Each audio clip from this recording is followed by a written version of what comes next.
বান্দা যখন সেজদা করে তো আল্লাহ তাআলা তার পিঠে মাথায় এভাবে হাত বুলায় দেয়, আদর করে। আল্লাহ আদর করে, আল্লাহর কুদরতি পায়ে সেজদা দেয়, মালিক তখন আদর করে দেয়, পিঠে মাথায় হাত বুলায় দেয়। আল্লাহ ডেকে বলে, আনিস আমারে সেজদা করছো না, ইরফা রাসা, উঠো, মাথা উঠো, ওঠো, বসো বসো।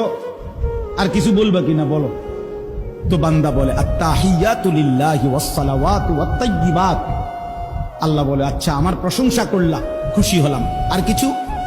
আল্লাহুম্মা সাল্লি আলা মুহাম্মদ ওয়া আলা আলি মুহাম্মদ। ও মাশাআল্লাহ, আমার বন্ধুর প্রশংসা করলা, দুরূদ পড়লা, আমি এত খুশি হলাম, এখন কিছু আর বলবা? তো বান্দা বলে, আল্লাহ সেজদা দিয়ে আপনার কাছে আসলাম, আপনার প্রশংসা করলাম, আপনার বন্ধুর দুরূদ পড়লাম, একটা উদ্দেশ্য আছে, মাকসাদ আছে। কি মাকসাদ, কি উদ্দেশ্য? আল্লাহুম্মা